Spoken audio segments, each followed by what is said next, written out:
Patrick says it is time, and yeah, it's time. Here we go. This is the 6th episode of the More Creek Fishing Adventures live stream.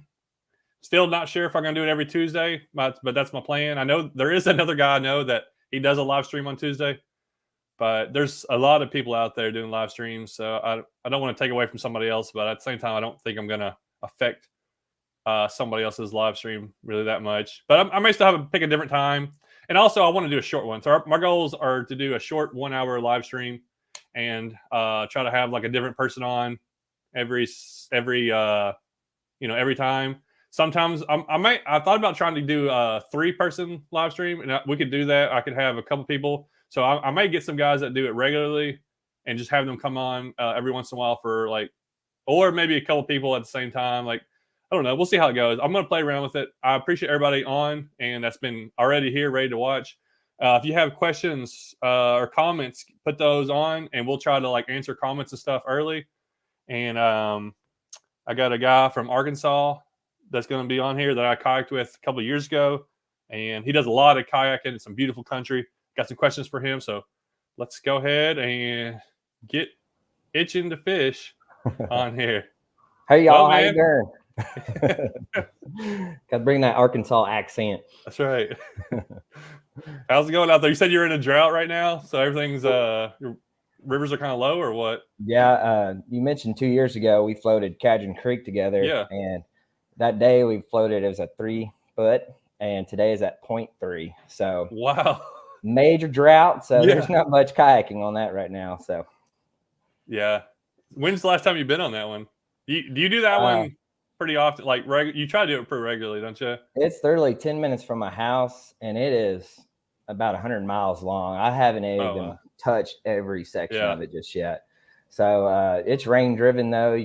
Spring is usually when we hit it hard, or pop-up showers and stuff. But it takes a lot to get it flowing. But that reminds me, there's a river that's 30 minutes probably from me.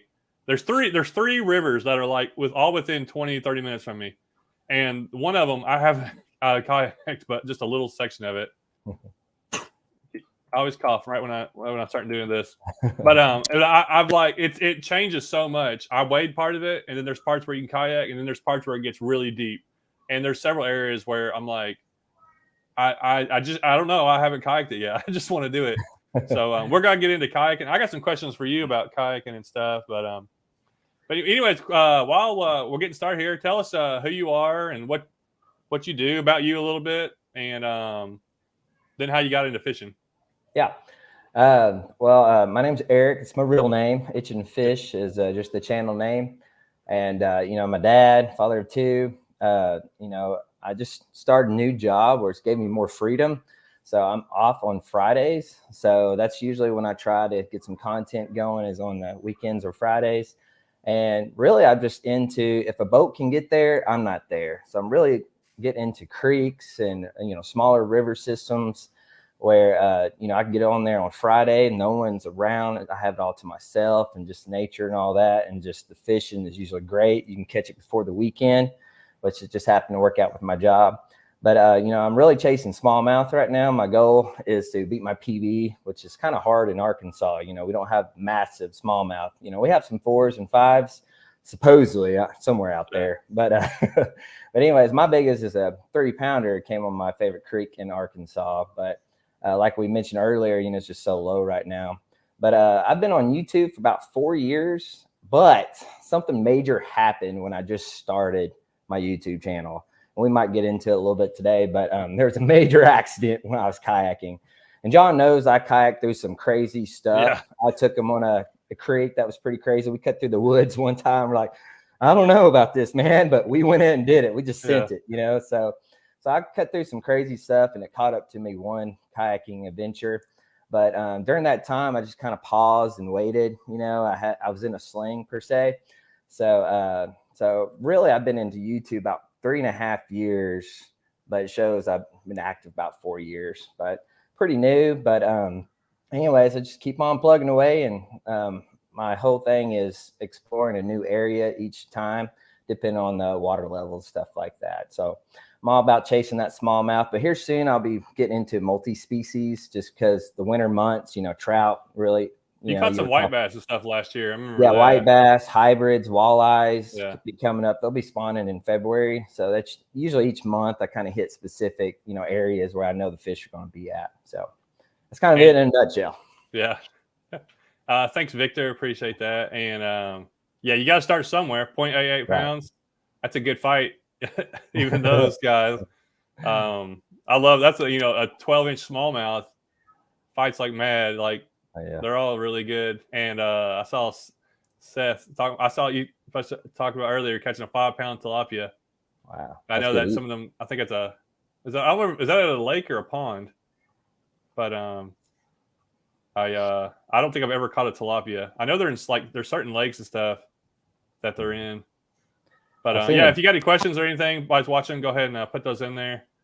But we went down. I remember I watched part of that video today because I was trying to find a picture for the profile picture. Yeah, you found a good one.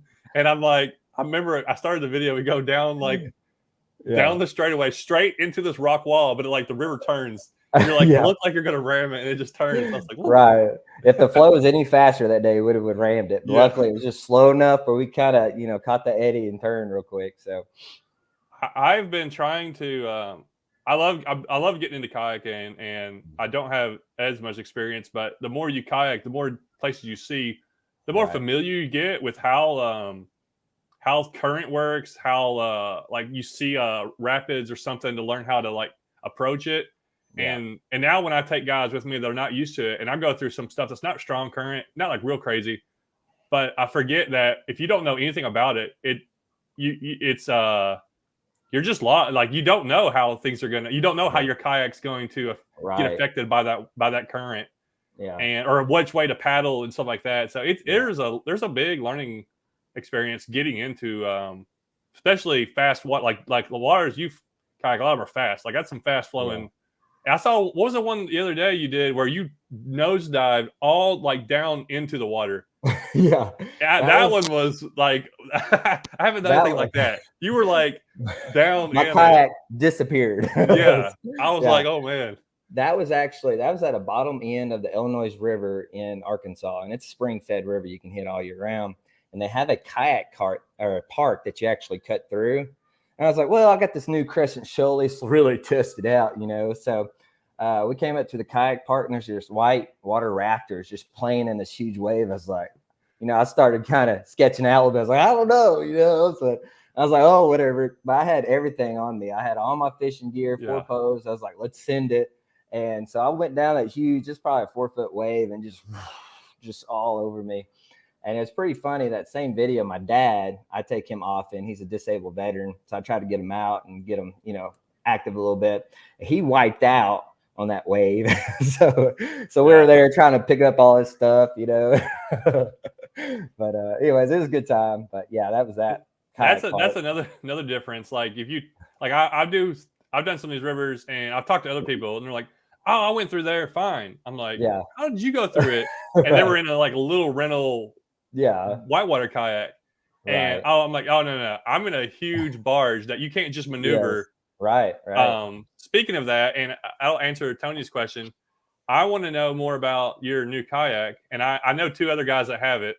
And how has it worked in current situations? That's what I really want to know. Let me answer this part real quick. So I got a video coming out recently,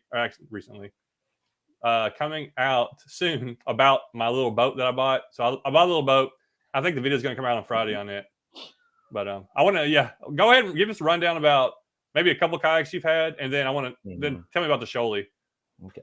Well, going back to what you mentioned about having a specific kayak for certain bodies of water, if you have a big pontoon floating in fast moving water, that's not going to be very efficient floating downstream. Actually, what happened to my arm, I was on the Mulberry River, and new body of water. I was in a pedal drive, but it was Wilderness Radar 115. So it's where you could remove the pedal drive out, and you're supposed to paddle it and pedal it. It's just one of those, hybrids. Boy, I learned a hard lesson that day. I actually took it downstream and I hit class 3 rapids that day. My wife and I were having a blast, right? We're like huge swells coming overhead, you know, like, oh, it's pretty insane. We went under this low water bridge where it just kind of grazed your hat. I mean, it was nuts. And we got to this one part of the river. The nickname is the SAC, which I don't know what the acronym stands for, but they have a warning sign on the right side of the river. It says, warning, the SAC is ahead, stay right. And this, my wife and I, this is our first time on this spot of the river. We're like, okay, we'll try to hug right, you know? And we got to it, it's this huge boulder, probably about the size of like a standard kitchen, just on the left side of the creek. And, you know, you had to hug right this peninsula to get around it. And I was in that pedal drive kayak, which it was just a pontoon. Yeah. And my rear started veering. And when it did, I kind of panicked and stopped paddling, tried to straighten it up real quick with a quick backstroke. And I smacked up against this huge boulder. And there I was just stuck on it. Like there's no way I can get back upstream. I couldn't climb over it. And long story short, I'm just trying to give you a little, like, I learned a hard lesson real fast. And so I put my left arm up on the rock and I started moving down the boulder to try to get around the point where all the river current was going around. Once my nose of my boat got to that point, that water started going over it because it was so swift, and it started to capsize, turn me over. And I went, oh, crud. So I grabbed that rock as hard as I could and tried to shift my hips to pop my boat back out of the water. But something else popped. My shoulder popped out of socket, dude. It was like dangling. I was like, you know, the adrenaline was rushing, you know. I was like, I didn't know. I heard a pop. I knew it was broken, but, you know, I didn't know what to do. So, you know, when you are in that situation, just a learning curve that I learned, always make sure your kayak's between you and that strainer, that rock, whatever. Have something between you so you don't get sucked into it. And I used my kayak and I kind of shimmied down it and got off and around and pulled my kayak around with me. But dude, I broke my shoulder. I dislocated it. I tore my labrum. I mean, it was a hot mess. And what was funny, we still had 2.5 miles to paddle. So basically my kayak turned into a floating gurney and we were started drifting downstream. So anyways, I said all that to say this, talking about kayaks, you know, having a certain kayak for a certain specific water is important, you know. Like, you know, our pontoon, you know, pedal drives, Hobie, we're not going to take a big old huge Hobie down some of these rivers I float. So it's important to have a good kayak that you can maneuver, you can eddy on and lean and all that. So with that said, my last kayak was a light tackle, Crescent light tackle. Now I'm not affiliated with any kayaks, anything like that. I'm a small channel. So anyways, my last kayak was a light tackle and I loved it. That thing is super stable. It was a great riverboat. It had that deep keel so I could track well in it. But that was kind of the problem. The keel would get held up when you know, this time of year, it's super shallow in a lot of our creeks and river systems, unless they're spring fed. So that keel would get hung up where I'd constantly have, and I'm a bigger guy, I'm 6 foot, 240, and I'd have to get out because, you know, it's kind of top heavy, you know, I was pushing down in the water. So I have to get out and constantly, and these rocks, you know, are super slick, ankle breaking. It just wasn't great. But everything else, every other body of water that I took it on is super versatile, light tackle on lakes, deeper water. As long as you had about 18 inches of water or 12 inches somewhere in there, you're fine on the light tackle. But after that Shuttle came out, I was like, man, that thing looks awesome. I was like, I gotta have it, you know. And so I went ahead and just bit the bullet. It's a little bit more expensive. You know, my pedal drive was like $2,700, you know, but you got a pedal drive, you know, you paddle it. For just a paddle kayak, I was like, ugh. But I went ahead and bit the bullet, and I'm happy about that decision. Now, between the light tackle and the Shuttle is not as stable. So if you're a bigger guy, that's what I've heard. People, that's the guys I've talked to. They said it doesn't feel that's as stable. No, I mean, but I think it's the way it's made, though, isn't it? Is it? Yeah, that's what it's supposed to. You're supposed to be able to eddy it and catch edges better than light tackle, and you don't have that deep kill, so the tracking's not as good. I mean, it tracks okay, which if you're in the river, you're not really worried about tracking. You're more about turning quickly around structure or strainers and boulders and stuff. So that's why I got it. All the river systems, which you're familiar with, Cadron, you got to make a decision quick to get around something or paddle out of something, you know, pill out or eddy in, eddy out. So it's great for that. But it took me a little time to adjust. You know, like I said, I'm 240. And that light tackle, you know, I could lean pretty hard in it. You know, that secondary stability kicked in because of the way the hull design was, you know, it's kind of not pontoon, was a little flatter on the bottom with that keel. But the Shuttle, you really got to take it out and practice a little bit before you get too comfortable with it, and you could capsize. When I was at that kayak part, you saw that wave come over. When I try to turn, you'll see in the video where I'll rock real fast. That was me adjusting my hips super fast because I felt like I was about to go over. But after that first initial 2 float trips, I'm very comfortable in it now. It just takes a little time. You just got to practice any new kayak. What is like? Is there any advantage of it other than over the light? Like what is the advantage or disadvantage one or the other has? The light has more. The light has more storage capacity. So for a, you know, if you're how big is the light? The light is 12 foot. The Shuttle is like I was thinking it was a shorter one. No, it's not the Shuttle micro is light. shorter. Yeah, no, the ultralight is like a 10-foot boat. Okay. Then you got the Shuttle, and then you have the light tackle. Light tackle is the longer one.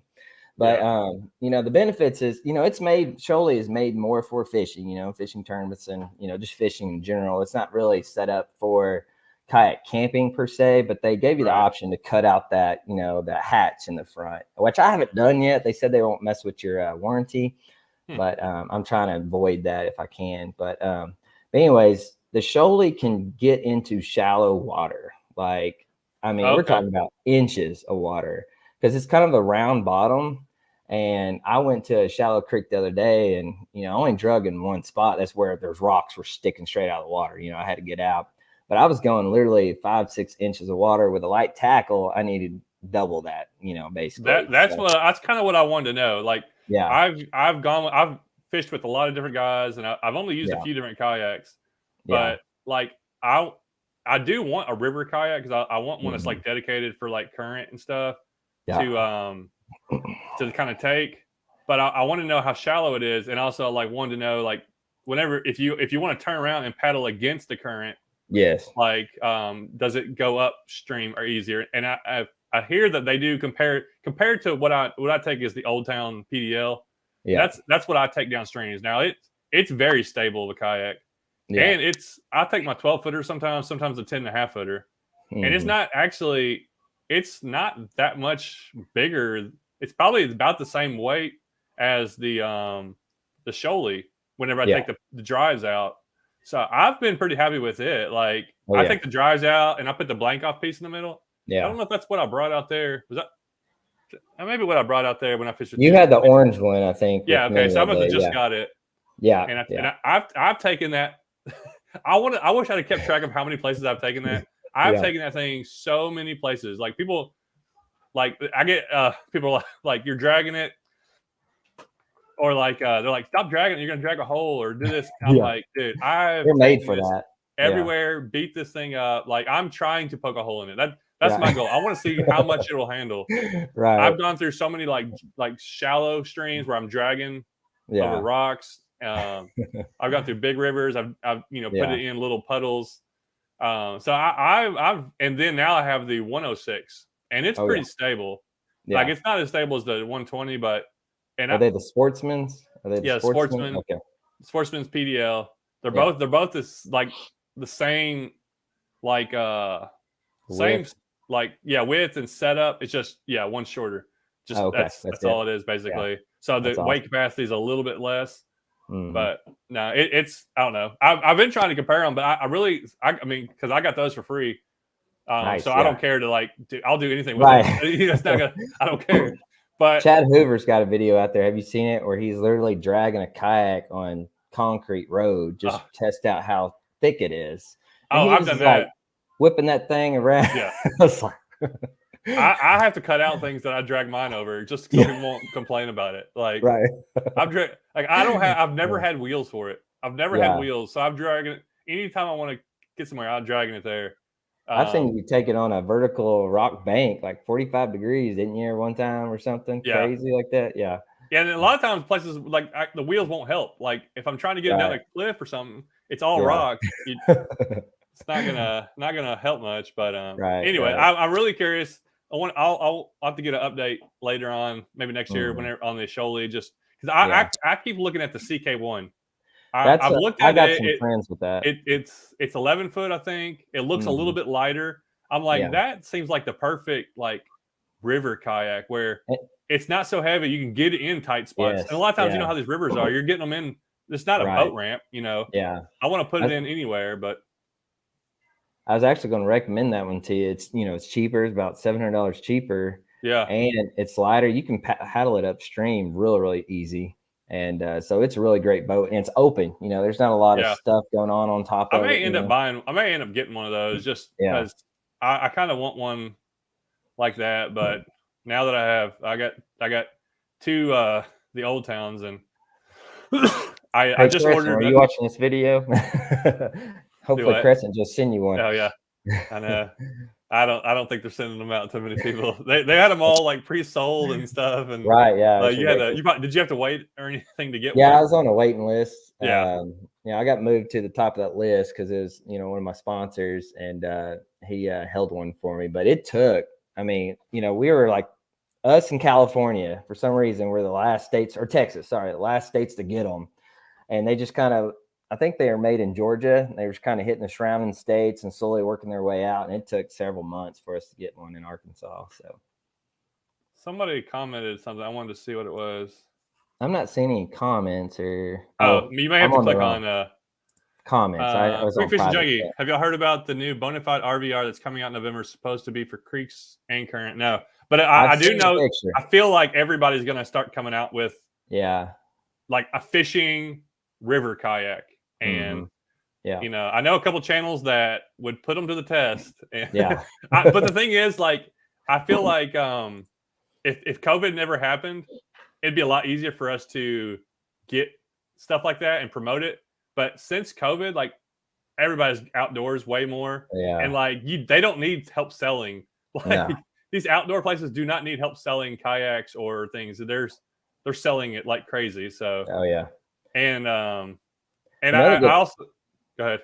Oh, sorry. Go ahead. I've talked to some guys that said that like a lot of these companies they sell like so many more recreational than they do the fishing ones.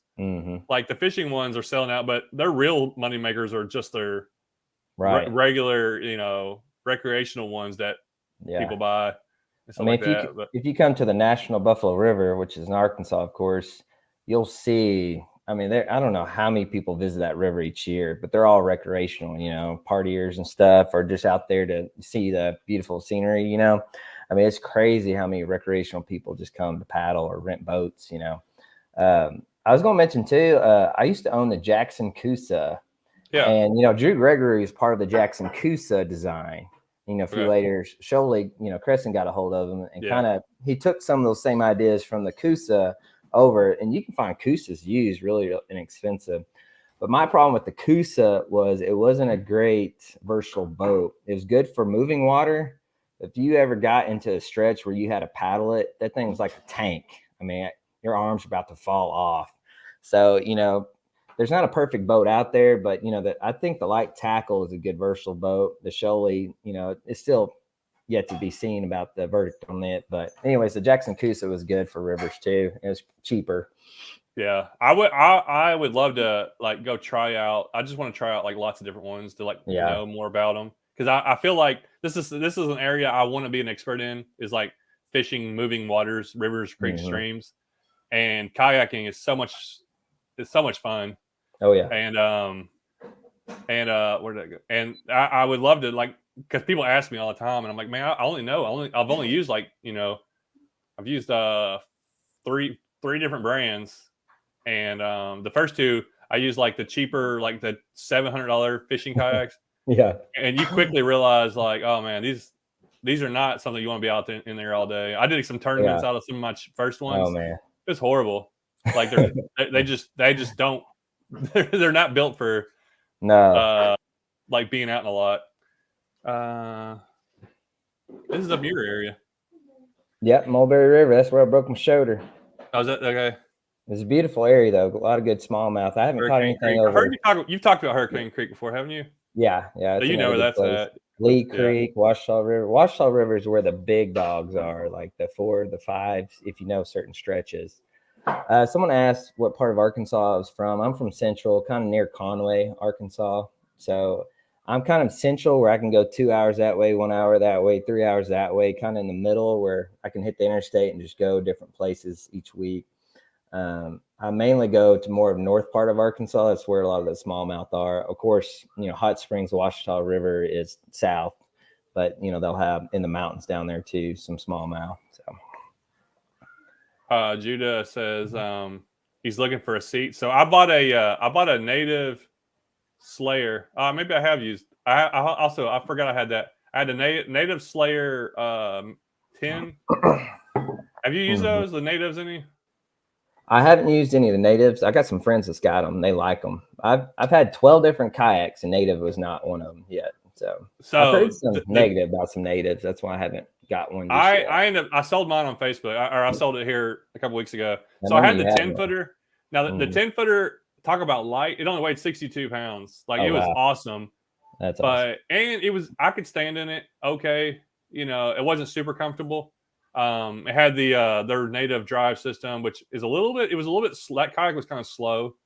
It would have been great. I did a good review on it if somebody wants to look at that somewhere on this channel.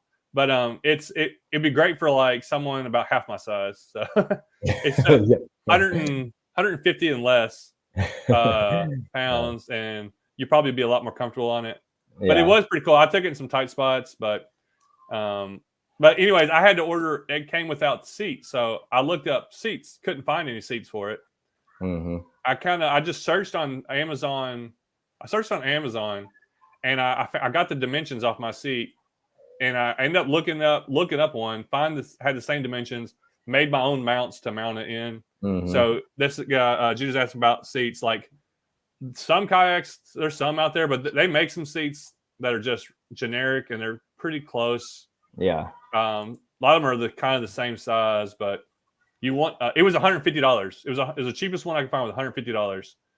And I've seen several people here in Arkansas, which it's Arkansas, but they'll get a boat seat from Walmart and convert it too, and have super 4-inch padding. Who did that? What's that guy?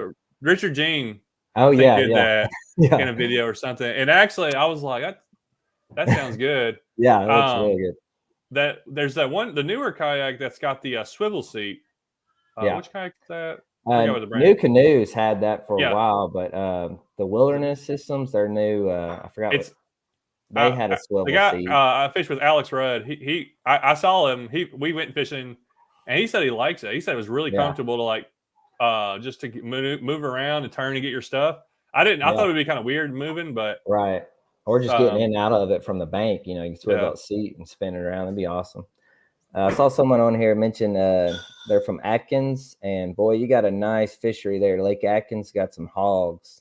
So I saw in the comments here. But all right, I want to ask you, since we're talking about kayaking, and I want to talk a little about camping, because this is something that I want to get into some more. And I see you do camping trips, and you do a lot of kayaking trips. First off, when you're doing a kayak trip, how are you getting from one spot to another spot? How do you set that up? I get that question often. I'm sure you do too. Yeah, I'll answer. Well, you never show it. I always wonder. You just start on the water, and I'm like, how do you get there? Hello, I'm here. I'm floating 8 miles today. I'm like, really? Well, I'm cheap, and so my sponsor is my wallet. So basically, so I'm always looking for someone to go with. And, if my dad can't go, or a friend, then I'm Google searching that river or creek of a outfitter or a shuttle service in that area. And most of the time, most of our streams in Arkansas, there is some type of mom and pop shuttle service or a big chain shuttle here. And so that's why most of the time you see by myself, I'm either using a shuttle service, which you pay like a flat fee, $30. I paid the most the other day, and I really wish I had someone with me. But on that trip that we camped the Buffalo River just recently, I posted, I paid $90 for a shuttle service. So how far do they have to go? Well, that's the thing. 30-minute drive, was it? Yeah, it's very spread out there. The river is 135 miles, and we only did a 14-mile section. but the dirt roads are like forever long, and it's like you have to drive 15 down them. And I'm sure some teenage boy drove my truck, just floored it, whipping around these. So you dropped out. He drove your truck back. Yeah, so I went to the outfitter. I went down to the put in and unloaded, and then they came and picked up my truck from the put in and drove it to the takeout. So it's really great service. Usually they wait till a day after. That way it's not left there overnight, or you have to worry about anybody breaking in or anything. So if you are doing overnight trips, most people in Arkansas will hold it at their place overnight and then move it the next morning. So it's kind of great. That's pretty good information. I didn't really think about that.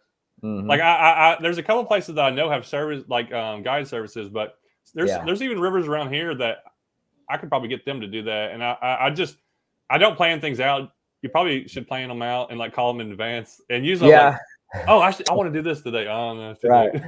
Well, one guy which you could do too is one guy I use often. His name is Songbird, and he's at one of my favorite creeks in Arkansas, Blue Collar Stream. Anyways, I just text him the day before. It's just a mom and pop guy. He's like, hey, he says out of pocket, which I didn't know what that meant till like yesterday. Yeah. He uses the term out of pocket. I was like, I'm about to put money in your pocket. I'm gonna pay you. I don't, But anyways, if I were a dog man, I was like, what's he talking about? Yeah. But anyways, he's like, well, I'm out of pocket this week, or I'm in town. And he's like, yeah, I can move you in the morning. So some of them are like, you just text the next day. Or like the big National Buffalo River, they have outfitters that are there 8 to 5 every day. And you can just call that morning of when you're traveling there and just say, hey, I need a shuttle, and they'll work you in. Sometimes you have to meet a certain slot, before 10 or something. But yeah, you can usually get a shuttle the day before scheduled. I want to go some of these around here and talk to them. They're about to shut down for the winter.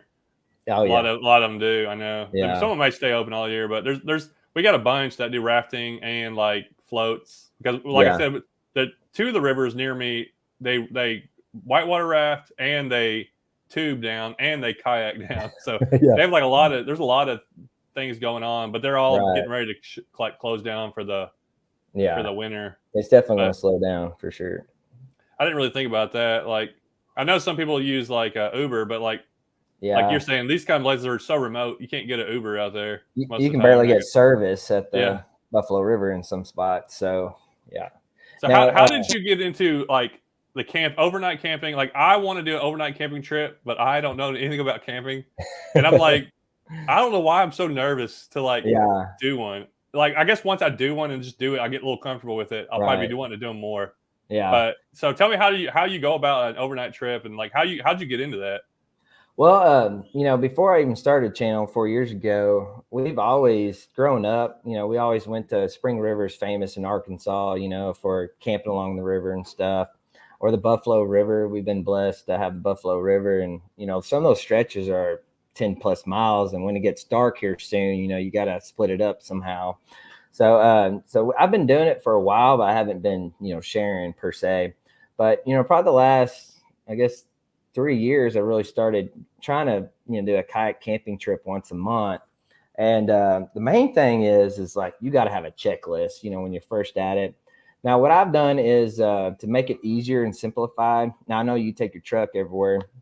Just get a Rubbermaid tub and just put all your camping gear in that tub where you have it on you.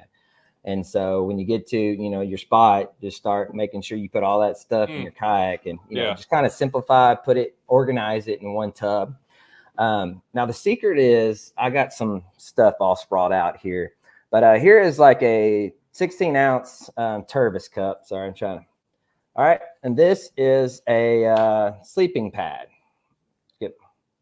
So it's not that much bigger than my cup. So the trick is to shop for backcountry gear. People go on backcountry backpacking trips and stuff. So that's the gear I shop for, is backcountry gear, because if it can fit in a backpack, then it's definitely going to fit on your kayak and not add a lot of weight to your kayak. Compact and light. Yes. Now, with that said, the lighter it is, usually, they're using higher grade stuff, and the price is going to go up a little bit. So, but you can really shop for some really good deals, especially out of season and in season stuff. But the biggest thing you definitely want to invest in, that is, number one, you need dry bags. I'm sure you're very familiar with dry bags. Now, this right here is a 40-liter bag. And so at first I was like very minimal, right?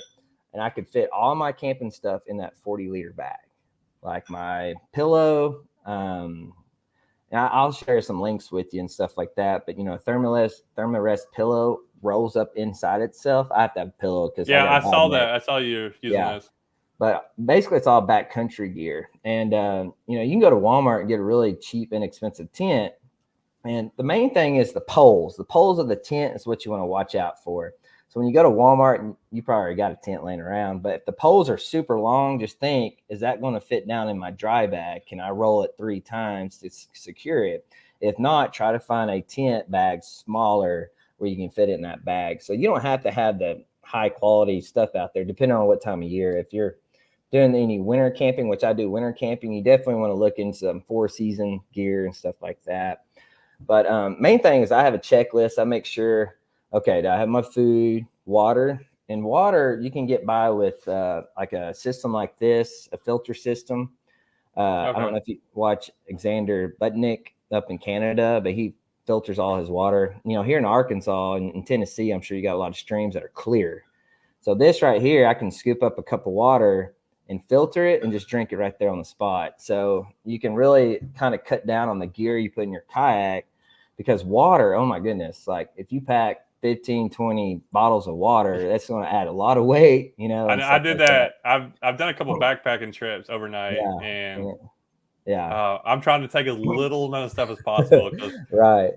You're burning up hiking in and then just freeze at night. It's like, now me and my brothers have done a couple, but now I took a friend the other day and I tried to offer him like my sleeping pad, for example. I have 2 of these, one for me and one for my spouse. And he's like, no, I'll just sleep on the sandbar, with my sleeping bag. I was like, okay, man, I know it's 70 degrees outside, but you got to think of your body heat leaving and going in the cold ground, or vice versa. You got to have some barrier between you. And he didn't realize that he got up, he was freezing. And, it's 70 degrees outside. You just don't think about that. But, these are on sale right now, these climate insulated static V pads. You can get one of these like 30, 40 bucks. And what you're looking for on these is the R rating. That's a pad? It's a pad. You just blow it up with your, mouth. And it takes about 10 blows. And I think I have one like something like that. Yeah. You just got to make sure that Kayaking. Yes. Now you got to make sure it's insulated. The insulated is going to help block that cold air from coming up through your sleeping pad. So that's really important. You want something between you and your sleeping bag and the ground. So this would be the first thing I'd shop for, especially with it getting that makes a ton of sense. Yes. Now what you're looking for on these is the R rating. The lower the R rating is, like 1 or 2, that means it's going to transfer a lot of coldness. So, the higher the rating, the warmer it's going to be, depending on what type of year. Now, this is a lower R rating, and 3 seasons, this one get me by really easily. You don't have to get a 7 or 8 or 10, Just make sure you got some type of insulated pad for sure. But anyways, that's the first thing I'd get if you're kayak camping. But, there's cool stuff like this too, where this is a grill. So, hot dogs are super cheap. This grill folds up inside itself. It's, here's my cup again, kind of show you. Very, very small cylinder, but you unscrew the end of it and it's got all these stainless steel parts in here and it folds out into a grill. So, and that was on Amazon. A lot of stuff you can get on Amazon, super cheap. You don't have to go out crazy and just drop a lot of money or anything like that. So, Josh, I've been rambling. Sorry. No. Josh Bassenbeer commented. Yeah, so the last time I did a kayak camping trip, we set one up and it was like a 15-mile float on the Holston, but there's no access in between. Mm-hmm. So like if you could, in one day would take forever. But we broke it. But we had private access. Well, we don't have access anymore. Yeah. But yeah, it was like, I can't remember when it was. It was hot. We camped at night. It just drops. It got like really cold. But I have like this tiny little tent. I've camped a couple times in it, but the last one I did, it was me and not Josh and a couple other guys it was at our state tournament we did recently.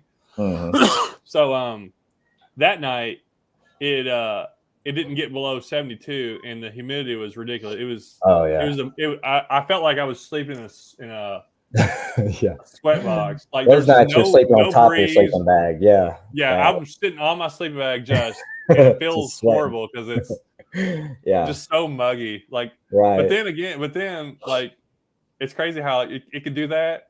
And then the next Mhm. night it'll be like 60 degrees and just Yeah. feel like you're freezing though. Yes. It's amazing how that works. I'm like, how's It makes a big difference. yeah. Now, with that said, like a sleeping bag, most of the year I can get by with a 20-degree bag.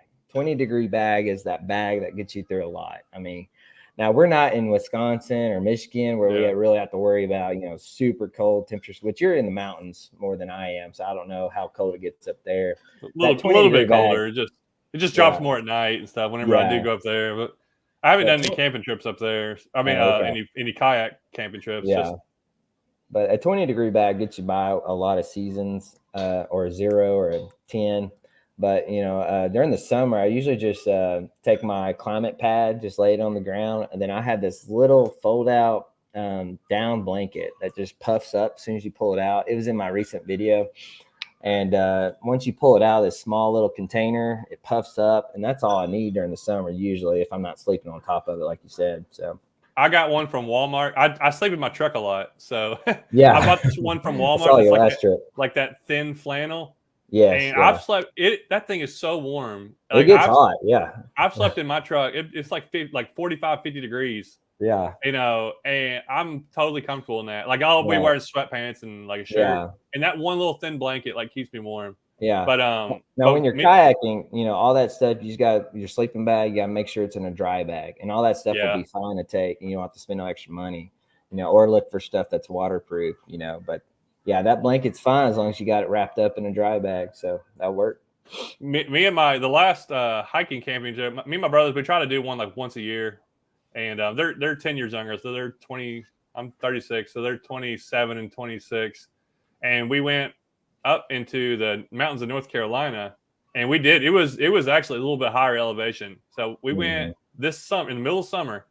It was early. It was early in the spring, so we were trying to wait till it warmed up, and it kind of got warm. But we're like, I think it's gonna get pretty cold tonight. But I was like, all right, I'm packing. I got thermals. I got I got everything. I didn't bring a sleeping bag. I brought my blanket and all, and I was gonna bundle up in a hammock. Yeah. How'd that go for you? Yeah. So I'm like, I brought a ton of like thin clothes though. So I packed a lot of that. Yeah. We hike, and the trail is straight up, the whole thing. It's like 3 miles, and like it finally levels out, and then it goes down, then straight back up. Oh my god, it was horrible. Yeah. So we finally placed a stop. It's like we kind of like on the little edge of a hillside. There's no wind. I'm like, this is going perfect. We set up camp. As soon as it gets dark, the wind changes and it starts ripping through where we are. Oh, and we couldn't even keep the fire. Like we couldn't feel the fire. Yeah. The wind was blowing. You're like right over it. You're like, oh, it was horrible. Like, so good experience. Great experience. We made it. My youngest brother, he had like a military. They're both in the military, but he had his like military sleeping bag, and it was like a low temperature one. And he's over there all comfortable. He's still fine. Yeah. Me and my other brother are freezing to death, can't sleep. So it hits 5 o'clock in the morning. I say, all right, we're leaving. Right. Done. We just pack up. Like the sun's coming up soon. Let's start hiking. Yeah. We leave our camp, walk over this little ridge, onto the next ridge, and there's no wind. If we would have just moved over there, the wind would have hit us. It felt like 20 degrees warmer. Really? Oh, it was so good memories, but it's like it's good times. Learned a lot from it. It's one of those ones you need to come home and sleep for 2 days from one camping trip. That's what I hate about camping most of the time. I can't get any sleep, and it's rough, especially when it's super hot, like you mentioned. Like you're just up looking at the top of your tent all night, just sweating bullets. It's bad. Someone mentioned on here about a battery bank and a USB fan. I actually have one. When I'm packing minimum, I don't take it, but you can actually get a battery fan too and put it in the ceiling. It can suck out hot air, make it rise, or you can blow some cool air in. So those are great. Someone also mentioned about a hammock. Yeah. And I've done it a couple times. Yeah. Me being a YouTuber, the reason I don't hammock camp a lot is because all my camera gear, I need a place to pull it in and charge it overnight, like my batteries and stuff. I could leave it down in the bottom of a kayak or something like that, but I just like the extra 2-person tent where I can put all that stuff in and kind of charge it and stuff. But also, I went to Tennessee earlier in the year, and my friend that I went with, he had a hammock and he froze overnight, and I was super comfortable in my tent. I've done a Yeah, hammock twice, and if there's yeah, any wind or if it gets cool, you don't right. have any Yeah. protection. And I was going to And mention to that person on the it freezes. hammock or you, this static V, you can actually put this in your hammock too and have Oh that yeah, barrier. So it's going to add more padding, but also that it's makes going to give you sense. that barrier. So just keep this in mind when you do a hammock. But that's the reasons I don't do a lot of hammock. They're just Plus, so easy to take. They're so yes, compact. You can so just like small, light, maybe a pound or two. Also, a lot of our creek systems, I'm not about Tennessee, but we only have one national river, and that's the Buffalo. But all the other creeks is a lot of private land, and I'm doing a lot of camping on the gravel bars. But once you get up into the trees, it's usually on people's private land, and if they're not okay with it, you could be in a world of trouble.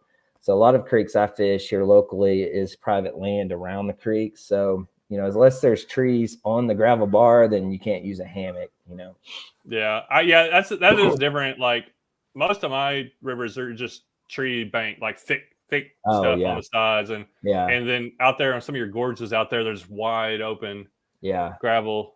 Also, yeah. So did you mention you were mentioning about like private and public? Do you just camp places where you think it's okay, There, or do you know if it's public or not? Yeah, there's a rule, like for example, the Mulberry River. They say on that river, if you can paddle to it, you can camp there. Hmm. So, and then I've talked to some game wardens and stuff like that, and there's like usually you can see the water line, what it goes up to, and he said usually if you're below that water line, you're safe to camp there. They're not going to be irate or anything. I guess it depends. Yeah, on what their rules for the Yes, yeah. It changes from stream to stream depending on where you're man. at. But like for example, Spring River, it's landlocked. Like it's all owned by, camping grounds. So you have to use their campground. There's no bank you can pull over and just camp there for free overnight because you'll get in a world of trouble. You have to pay and kind of call ahead to reserve a spot on the Spring River and some other rivers like that. So There's a river near me, like it's one of my favorite places, and there's a stretch that's 9 miles that I want to kayak, but it's up high and it really drops in elevation, yeah. and it's 9 miles of it's all like good fishing stuff, so you're not gonna like blow through a lot of sections because it's pretty shallow. Oh, that's You know awesome. how those shallower ones, it's kind of you're gonna hit these pools and slow down. But Yeah. I want to do an overnight trip, and some of it's in national forest. And there is some gravel banks and stuff, and that's where I'm like, I want to just do it and just kind of find a spot, Yeah. camp there, and then I'll be Right. gone the next morning. I doubt Yeah. anybody's going to even know I'm there or something like that. But Yeah, and that's the thing. Most of the landowners are cool as long as you don't leave trash or leave a fire going overnight. They're okay with it. And using Google Maps, which I know you use a lot of, you yeah, can go in there and kind of find these gravel bars and kind of make that your destination spot. Look ahead and kind of look at the map systems for that river and find you a good spot in between somewhere. And that's something I take with me. I know you talked to me before about it, but my Garmin eTrex 10. I got a question about that. Go ahead. It's super cheap. It's like 60, 50. Actually, I got it for $50 at Bass Pro on like a clearance sale or something.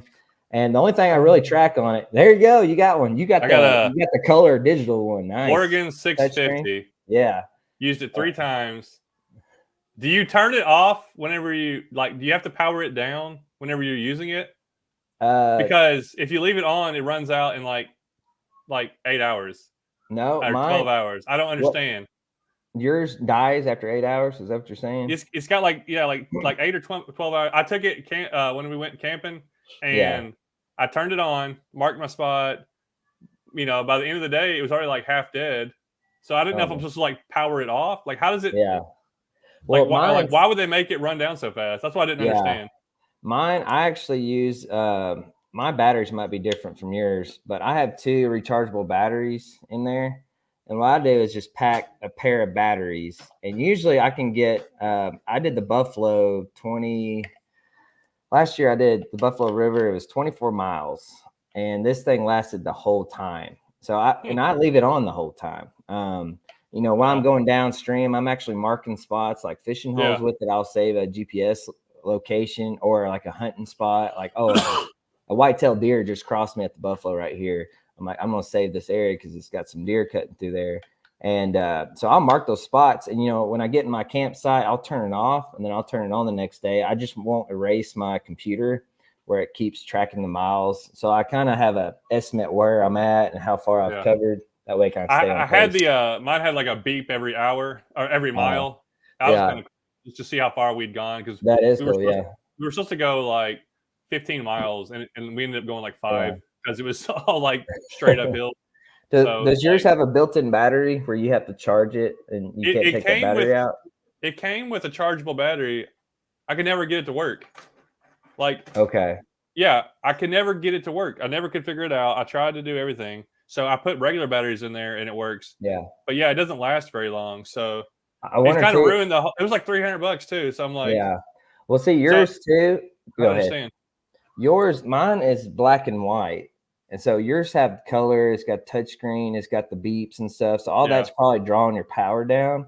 So you might go into settings, kind of change some stuff, kind of dumb it down. That way it won't draw as much battery life or something too. There's got to be a way you can adjust. I whenever I do track mileage and stuff, like I mainly just want to do just know how many miles I go. But I just downloaded this cheap GPS thing on my phone. I saw you using it the other my phone lasts longer. And that's crazy. I don't know why that is. It a Garmin? The GPS I got. Yeah, it's weird. I went to a store and like I wanted a good one. Thought I was going to be using it all the time. Ended up like never using it. But it's a Garmin 650. I looked it up. It's supposed to be like a good one and everything. But there's like a flashlight on it. There's like a bunch of stuff. But I'm like, I just didn't. I figured it would last like 3 or 4 days just running. You know? You'd think because it's supposed to be built for like hiking and stuff. Like that's what. So I don't know. I don't know. I may look into it again later.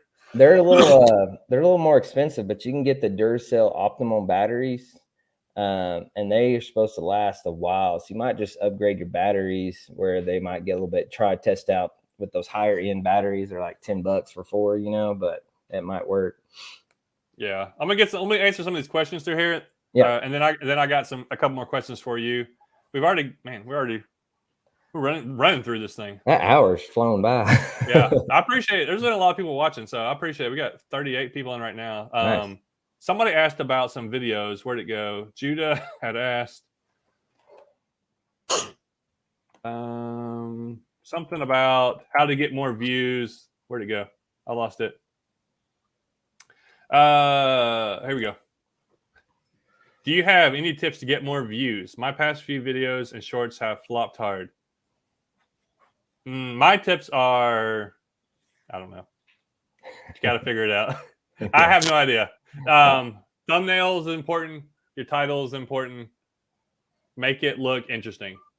Don't give away too much information in your thumbnail or your title, or make your thumbnail look like it's something somebody wants to go there. If it's especially with a fishing video, my goal is to take a picture that looks like I want to fish there, like, or somebody looks at it and says, "Ooh, I want to know what's in there," and then I'll try to make a title that's somewhat elusive and maybe just kind of give a little bit of information just to make people wonder.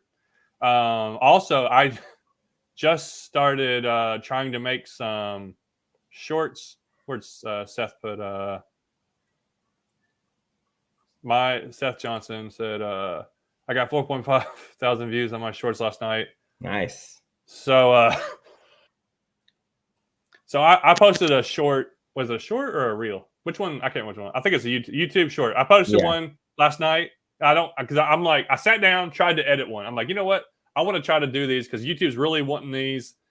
Everything wants these little shorts. Instagram, YouTube, Facebook. So I made one. It got like 2,000 views in an hour. I was like, what? Nice. I guess, but if you think about it, people can watch, 100 little shorts in the time they watch one video. So the amount it definitely brings more traffic over for sure. I don't know if they make money or if they are getting subscribers. Like that's my main thing. Like when I post a video, I want people to watch as much as they can. I want as many minutes watched so I get more views.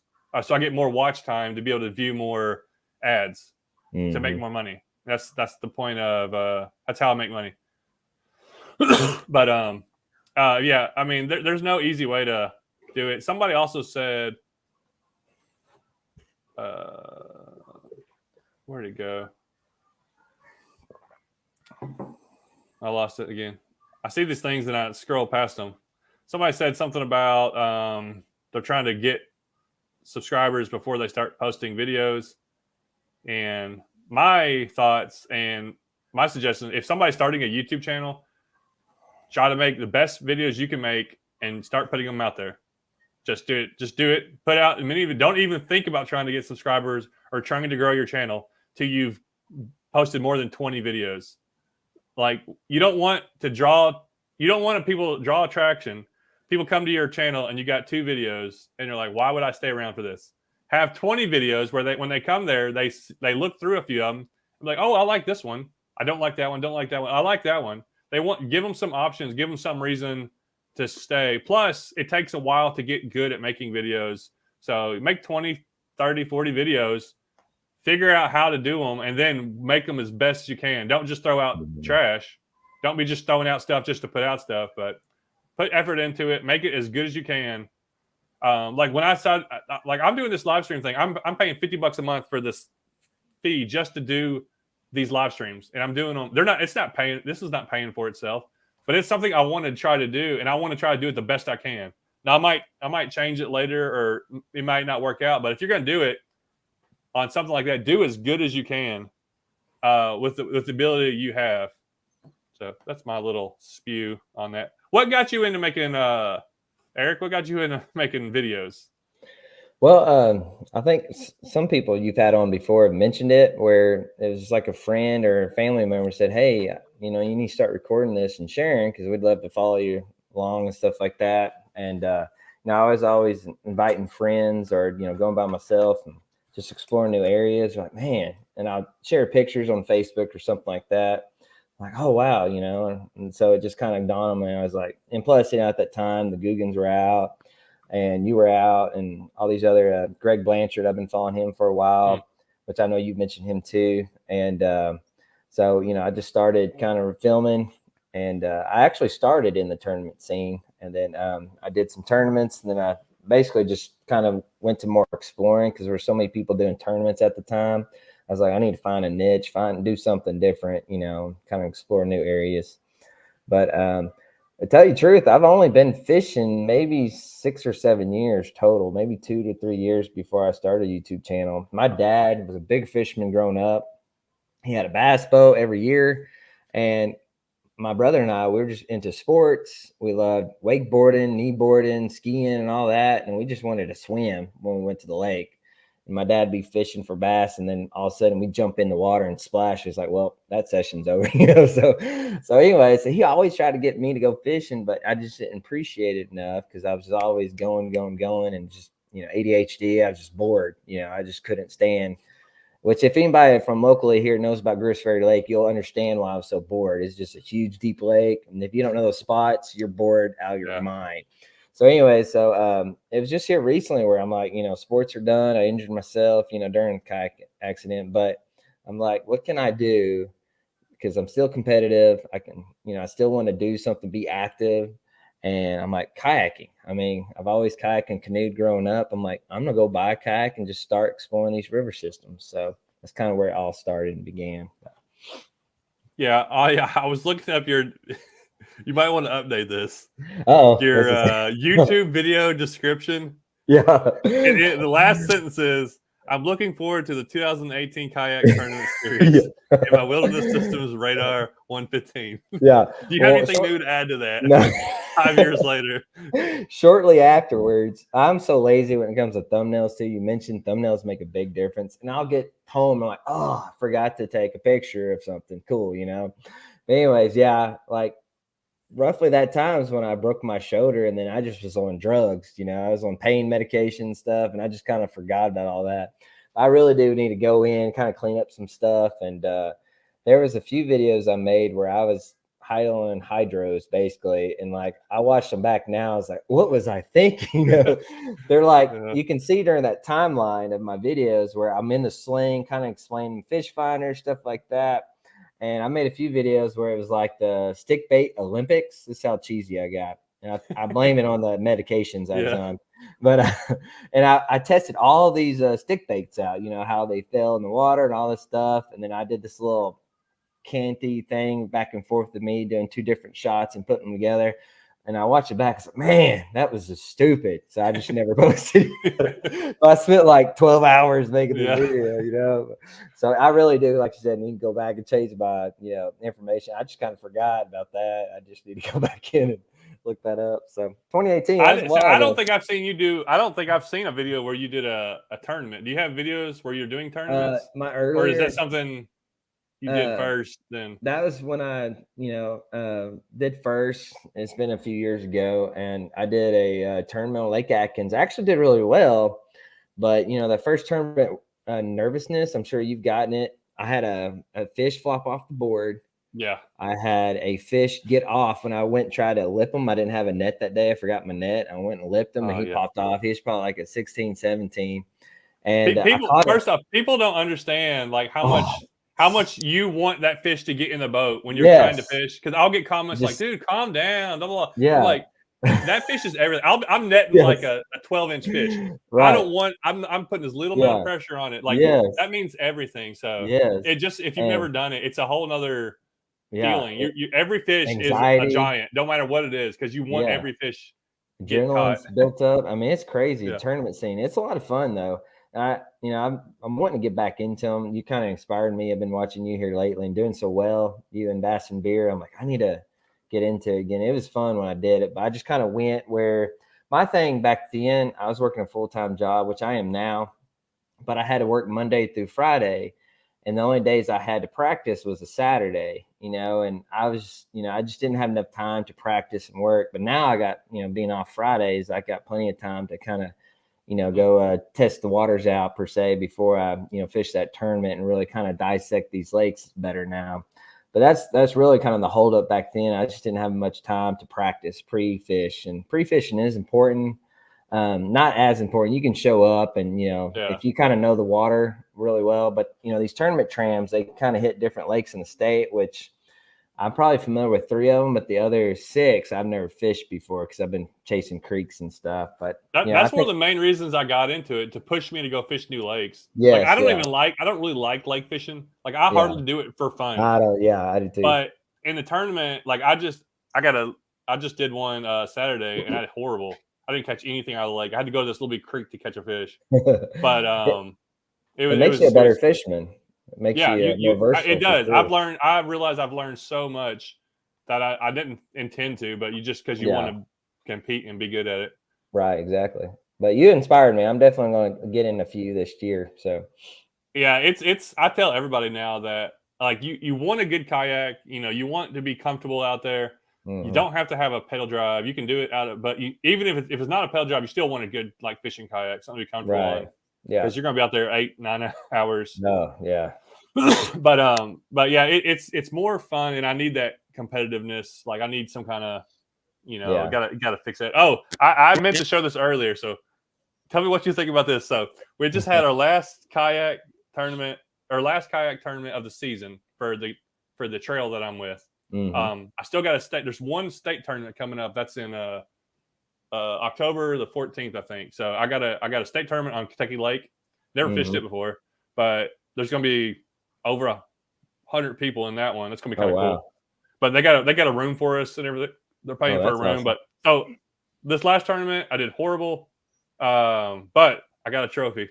Oh, dang, man, that looks good. Horsemanship award. That's awesome. Well, what I used to say about this is like, we used to call this the loser award, you know, because I'm from like the small Christian school leagues, and the sportsmanship award always went to the tiniest team that didn't win a game. So they're like, good for you. So I kind of laughed when I got it, because that's like in the back of my mind. But with your background and inspiring people, I think it's definitely a pat on your back. I mean, that's awesome. Yeah. You know, I was really excited about it. Whenever I do the video on it, I'm gonna talk about it and stuff. And they gave out 2 this year, and me and another guy got it. So I thought it was pretty cool though. Yeah. It was kind of funny. I don't know if you've ever been at, I'm sure you have, church camps where you Yeah. got the clean bunk reward. I got plenty of Yeah. those trophies. I'm like, oh, this is so embarrassing. I know. I would feel bad other than I did win like 2 tournaments this year. I was like Yeah, I the mean, 10 I did. So you I did was like, well. yeah, I You want to got do a a lot of video. hardware in your office. So Yeah, I got 2 other trophies and I got 1 last year. So, but I don't. The more I think about it, I don't know if I want to go as hard next year. I probably will because I'll probably just get the itch. But and it's only once a month, so it's not it's not bad. Yeah, Like and some people, but I want to enter some of the bigger tournaments like the Hobies and like I didn't even like you were talking about Greg Blanchard and stuff. Like I didn't even know who he was till like last year. Like I'd never heard of him, and then I never heard of these Hobie tournaments till like this year. I'm like I didn't even know this stuff was out there. They just have one in Arkansas, the Hobie tournament. Lake Darnell is a big fishery in Arkansas where Bassmasters come down and stuff too. I think a young teenage kid won it. I just saw that Drew Gregory posted a thing on it. Yeah. I was like, man, that's awesome. So, so that's what it's all about, you and other big time people, getting these new people into it, these younger generations. So it's awesome that you have this out there. Yeah. All right. I got a few questions. We'll wind it up here. And anybody got a question, but get it in quick. Let's see here. What's your favorite fish to go catch? Right now, a smallmouth. I'm just chasing that big one. But I tell you what, the hybrids. I'm sure you've caught a hybrid or a striper. Which I know they're 2 separate fish. Yeah. Right. But stripers, oh my goodness! I caught a 10-pound striper last year, and dude, it was the fight of my life. And then I went to this, during a certain time of month. The hybrids, white bass, all go up and spawn, which the hybrids can't, they can't spawn, but they think they can. They go up and do the thing anyways. But I caught 3 6-pound hybrids back to back. Oh, dude, it was I fought those things like 10 minutes in the swift water. And that was probably the funnest fish I've ever caught in my life, was just that long fight. But anyways, I'm just chasing smallmouth. That's really been my go here lately. So. Yeah, that's it's hard not to. Like they are like, if you can catch them, you want to catch a smallmouth. It's just like I had a goal this year to break a 5-pound. Yeah. And I never really focused on it, but in my area, I caught 2 over 5-pound spotted bass. I've seen those videos. So, I'm more proud of that. Like that may not. I don't know if I don't know. People around here catch 5-pounders. There's like certain areas, but. That's almost harder than like a 5-pound smallmouth, like for especially for certain people. But like this area that I'm in here, right here in this corner, East Tennessee, it just grows some giant Alabama spots. They just really have gotten in here, and they are, dude. You would think you're catching smallmouth, like they are so strong and fun. Was that in the same river system? The 2 5s, same river? 2 different, actually 2 totally different river systems. Wow. They don't even connect at all. Wow, but they're 20 minutes away. Yeah, because they're close to my house, so I get to fish these areas. Yeah, but also, and they're both on a Yum Dinger. That's I saw that bubblegum swirl. Yeah, that's awesome. And that's another thing. I went and bought some of those after watching your video. I don't know what is going on. I've caught bigger. I've caught like I think 5 bass over 5 pounds this year. Yeah. I haven't caught 5-pounders in my life. Yeah, like I've caught more this year than I have my whole life. Like I don't even know what's going on. It's something's happening this year for sure. And like one of them was in a tournament and one of them was pre-fishing for a tournament. So anyhow, what's your favorite way to fish?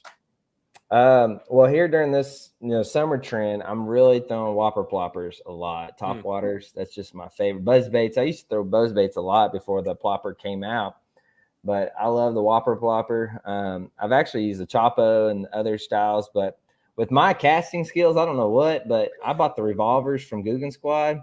I broke one like within 3 casts. Is that a plopper? Hard plastic. Yeah, it's a plopper. The revolver. Okay. It's real big. It makes a great noise. And I caught a 2.5-pound warmouth.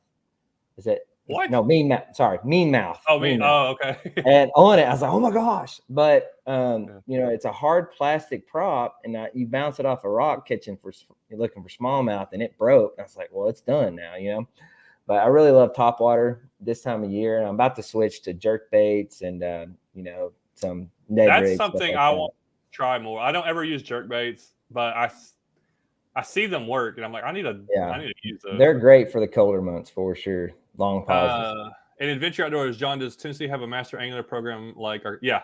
So we have I did a couple of them and I kind of just stopped turning them in. I really have had a ton that I could have turned in, but I fish every day, so I get to catch a lot of fish.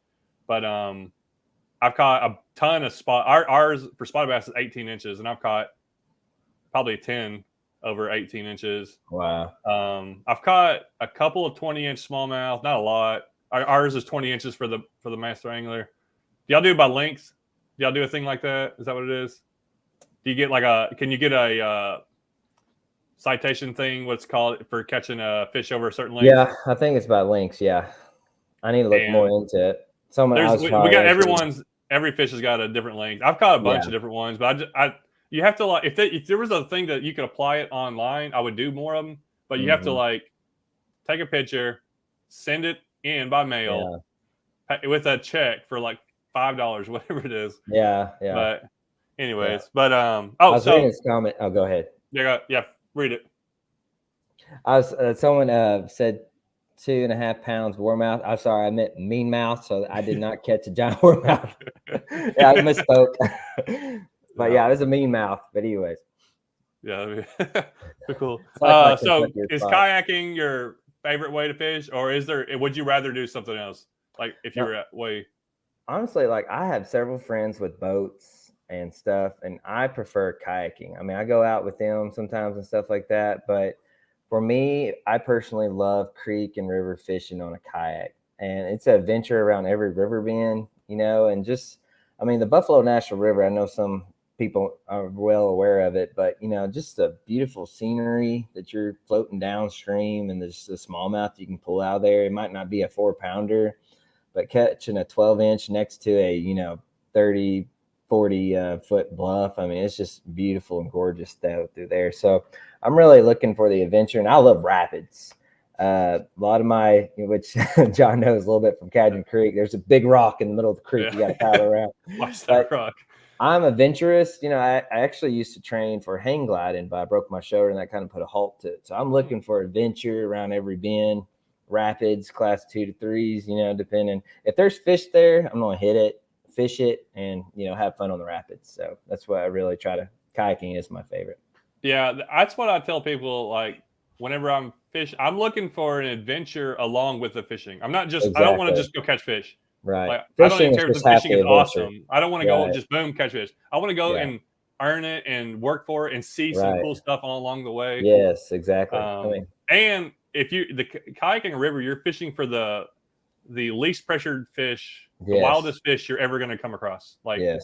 So they're different. They're different too, and they're But even when I go out on a lake, I got lakes around me that I go out, and I actually talk about this in my video I'm putting out Friday because I just finished it up.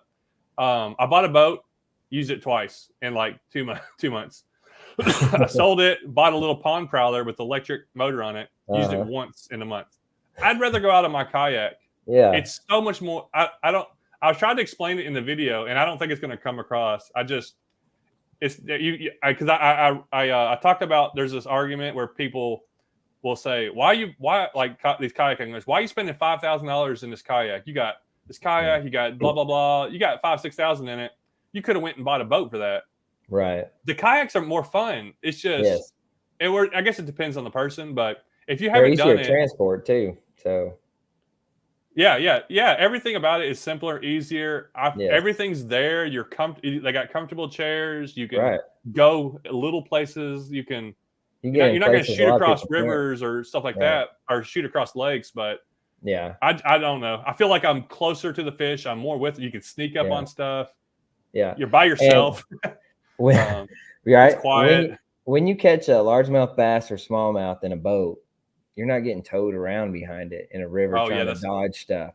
When you catch a smallmouth in a river you're floating downstream and you're fighting that thing, you got a paddle in one hand trying to steer yourself, go against objects and trying to get out of tree limbs and stuff. I mean, it's just amplifies fishing for me personally, just my experience, So it's just an adventure, All right. What is from doing the YouTube stuff? You put out several. You've got, I think it was 215 videos, and you've done it for a few years. What's something unexpected that came out of it, a good thing that was like, hey, this is kind of cool. I wasn't expecting to get out of YouTube, and something that's like a negative thing that's maybe come from it? Well, negative would be the editing. Oh man, I love adventure. I'd rather be outside than behind a laptop. And you got to think like which I'm talking to the choir here, but if I go out and film, if I fish for 8 hours, I have to come home and go through 8 hours of material basically, and I do highlight reels on my channel. I get it down to 10 minutes, try to keep it short as possible. That way people are interested. You can kind of see the click-through rates, through your surveys and stuff. But, that's the part I don't like the most about YouTube, and which I don't know how you do it. It's a full-time job for you, obviously, making so much content each day, basically.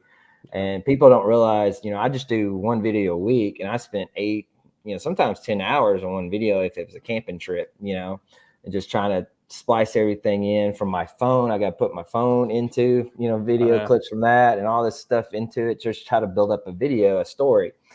But as far as something positive, or, kayaking, or this channel actually is, I was a new fisherman, and it's actually made me a better fisherman. I've learned so much from going out more. If I didn't have this channel per se, I still love fishing, but it kind of motivates me to go out and try something new, go to a new stream, go to a new body of water and explore something new. You got some YouTubers out there that go to the same spot every time, and which is great. They catch a lot of fish, and it's really good fishing and stuff like that.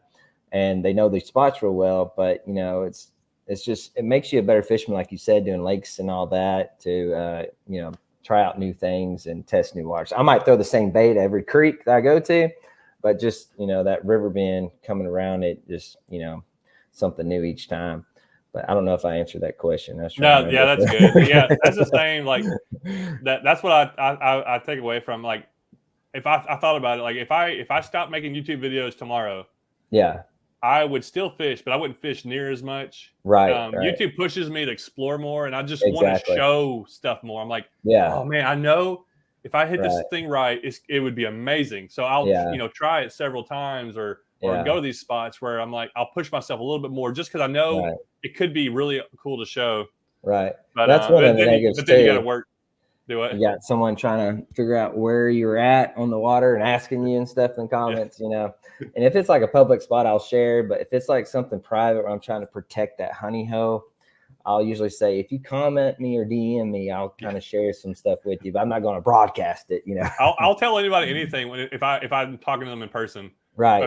Or I run into somebody, or they message me. Most of the time I'll share it. Right. But I'm not. But I love people get upset when I don't share something. Yeah, like, why didn't you where'd you put where in this is? Like, just because I make videos doesn't mean I have to. Right. Like, that's not part of my requirement.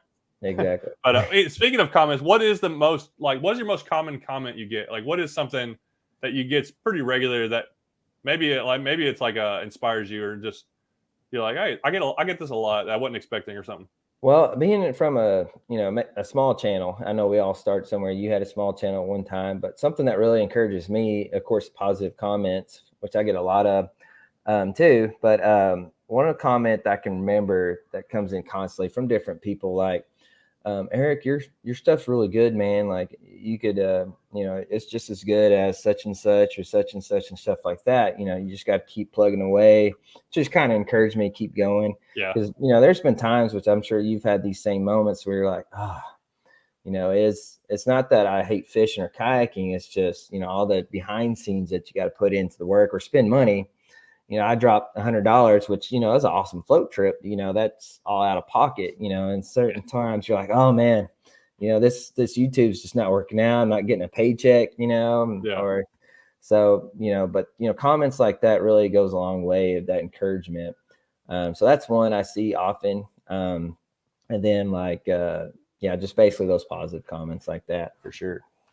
What do you see yourself doing with your channel? Like, do you have any future goals, or you just want to, I know everybody wants it to just blow up, and I see less and less, not the rain on your parade. I see less and less channels really taking off like they used to Yeah. Like when I like mine hit like the stride, and Hmm. I've been growing super slow like for the Yeah. last year and a half. Like it's Yeah. just, I mean, it's going along, but it's not like I'm just taking off Right. or anything.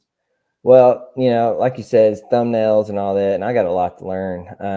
But I was trying to think. I'm still wanting to explore Arkansas. Like I know you mentioned the other day, like your bucket list thing is to do a 20-year adventure across the states and hit every creek. Yeah. There's just so many creeks and streams and stuff in Arkansas where I don't even have to get out of the state and just kind of explore it. But I also, I know you've asked it before, but like I'm wanting to go to Canada and hit the islands with smallmouth, and walleye up there. That's one of my bucket list things to do.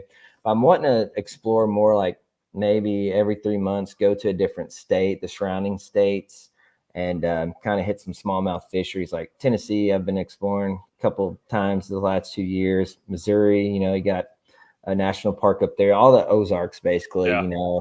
So there's a lot of stuff, but I'm definitely wanting to stay in the kayak scene and chase smallmouth spots, largemouth. I do largemouth bass, in lakes occasionally, but usually during the slower months, I'll kind of hit on largemouth and drop shot and stuff like that. But anyways, I'm still wanting to kayak and just explore. Basically, I'm still the ones that really draw me in, like when I'm watching your channel, the ones that I'm like, oh, I want to see that, is when you're somewhere new, or like right. you do, or like going through some scenic. I'm like, I want to know what that is because I want to go Yeah. there. Like I want to see what this Yeah. is, and And that's the those thing. always, I think it's cool. And I need to invest in a better camera just for some of those B-roll shots, just to capture, because my phone's I know. great up to a point, but like for example, there's a video I put out. It was in the early spring, and I had 6 deer cut across the creek in front of me. And they were just splashing around, jumping. One of them was a buck. It was so beautiful and just Yeah. kind of memorizing. And I got my camera out, my phone real quick, and kind of captured it. I played it back. It's like the white balance was off. I was like, ah. But it's just hard to share how beautiful something is without better equipment. So hopefully I can invest in something like that better and kind of improve my content. That'd be one way I'd like to improve for sure. I don't know much about cameras, but that's I one don't thing either. I do want. I want to get better content, because I was wondering if you got this comment a lot, but I get a lot of comments of like the scenery is almost as important as the fishing, and Yeah. I'm like, I've learned that if I slow down, Right. take 5 minutes to take 5 minutes to get some real Yeah. steady footage and not just like rush into it. Right. That makes such a big difference Yes. to like at the end of the day, because Yeah. you think when you're floating through a river, you think Right. every cast, I'm gonna catch a 5 pounder. Yes. Yeah. I'm gonna catch. I can't stop. But you end up fishing 8 hours, and you're Yeah. like, I could have 2 times stopped for 10 minutes while I'm floating and Yeah. just got some awesome shots. Yeah. But that's a struggle because Yeah. for fishermen, because you just want to Right. do it, and then Now, I know I did there have a is drone, but I'm yeah, I gonna was order about to another say. drone. Uh, I gotta order one, but I've seen a few of your videos where you got some awesome epic drone shots, and working that into it makes a huge difference. It gives you that more cinematic, picturesque view of the video, and where you're really exploring like the Ouachetals. Oh my goodness, it's so beautiful. Those mountain ranges, yeah. But the Buffalo River, you can't have a drone, it being a national There's places like forest. that around here. They're starting to put up no drones You have like to be areas and stuff. careful with that, so that's when a good camera you take out and kind of do some still shots or slow moving scanning shots. But that's something I definitely want to get. I think that would be a great help. I think if you really got some good like just sitting still shots and go slower than you think you need to go. That's where I've learned. I'm like, I get these shots and I'm like, boom, boom, I got all this awesome stuff. I go back and look at it and I'm like, I never focused on anything. It's just moving around. It's blurry. My white balance is off. I'm like, what did just happen? And that's the thing too. You get there and I'm doing like a 10, 12 mile float. I'm like, I got to get going because I'm already starting late. I don't got time. I just got to get going and paddling. And so really, like you said, you just got to take the time and really enjoy the adventure side of things too. So. Yeah. All right. I got to see here. I think I asked you that one. I asked you that one. Last one. Oh, yeah. Since I got a bunch of people commented about my bad fire starting. Oh. Give us your fire starting trick. So I wasn't. I was just. Did you see the video? I went up and camped and started a fire and Where it cooked was hot wet, dogs. all the wood was wet. Yeah. Yeah, and that was just a So tough I had like a situation. But you million got to comments go. about not like, hey, you should have brought a fire starter. Hey, man, you Yeah, should have brought dry wood.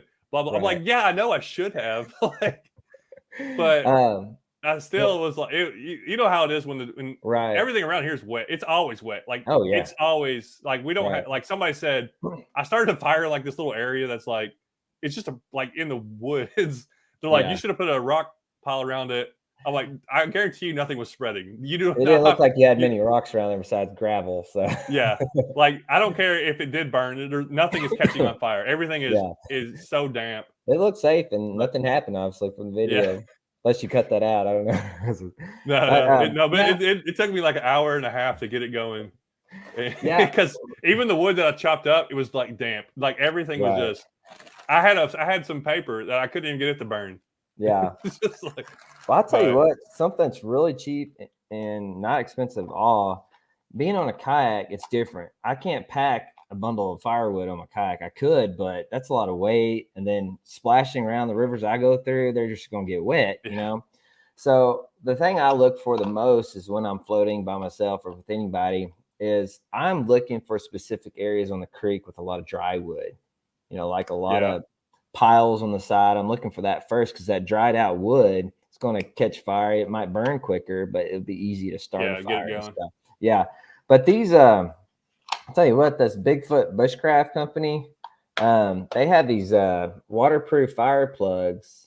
And I don't know if you heard of them, they reached out to you, but once you open one up, it's kind of like a cotton ball. Yeah. And this thing will burn. I've seen those, but 5 minutes. Oh, wow. Burn for 5 minutes. So you don't have to worry about constantly getting tinder and putting on there really to try to get it going. You just use a little plug like this and you have that flame going, then you just feed it, you know, just get any dry little pieces. Now, what you did in your video where you took that little axe and kind of cut back the wet bark, that first layer where it's wet, and then started chipping away at the dry wood underneath. That's what you got to do. You just got to get a lot of pieces like that. Yeah. Or find dry wood and like dried out wood, you know, that, what do they call it? Driftwood. I'm trying to say driftwood. Sorry. Oh, yeah. I'm looking for a bank with a lot of driftwood because that's really dried out already. And it's really, it don't have bark on it already. It's been in the water. It's been washed off and it catches fire real easy. Where I was at, I was higher up. I wasn't by the river. Yeah. I know, but anyways, I mean, I've made a million fires and I know that it's hard to get a fire going when it's damp. Like I've done enough fires. But it's just funny having all these comments. Yeah, like oh, you should have done what I should have did was, John Patterson says I have a butane torch, and that's usually what I do when I'm outside. I just use it. Right. I forgot to bring it, and that's the best thing. Like set that on there for a minute, and you're good to go. But I know one thing: don't use gas. But other than that, it should be fine. But I just thought it was funny. I just love how I like, and that's the thing about making videos. You get all this. I'll get comments about stuff, and it's like, I mean, you can't explain everything all the way. And everybody lives in different areas. Yeah. But before my accident, I was kind of spotty with my life jacket. You know, if it was a river system I knew real well, I might have had it because in the Arkansas, which around most states, you just have to have it near you where you can grab it real quick. You don't have to have it on. And boy, I got used to blowing up in the comments about not wearing a PFD.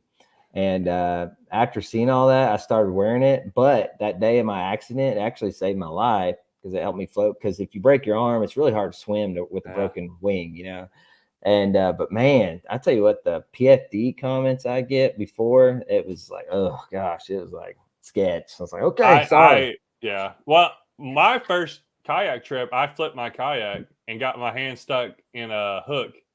Oh, and it was a crazy situation. Like it was a crazy way to. I think I remember that you shared that, right? This was like 4 years ago. It was a shallow water spot, but it was shallow water, but the current was fast. Yeah. And I was like skimming on top of the water. Yeah, I remember that. Yeah. And so I always now, if it's current, I 99% of the time I'll wear my life jacket. If I'm in a lake, I do it most of the time. Especially if it's cold, it's easy to wear it. Yeah. If it's hot, sometimes I won't, but sometimes I do it just to like show people. I don't have to do this. I don't like. Right. I don't know. You can go Yeah. overboard with it. Yes, it's the best thing to do. Yes, there's a lot of Yes. things that are the Yeah. best thing to do. It's best not Right. to go over the speed limit. Exactly. There's lots of things that are the best thing to do. Right. But also I don't want to go. I'm not trying to be like too crazy. But Right. that's why I wondered about some of your camping trips. Like I'm afraid. Like I watch these guys. They go out 3 days in the backwoods of Canada or like place like that. I'm Yeah. like, dude, I'm afraid to go overnight without like, Yeah.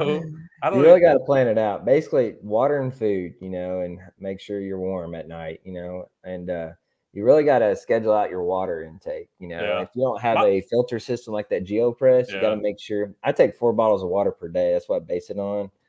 64 ounces of water a day. But if it's super hot, you need more, of course. So my biggest fear is always like, because some of our hills are kind of like your hills. They're jagged.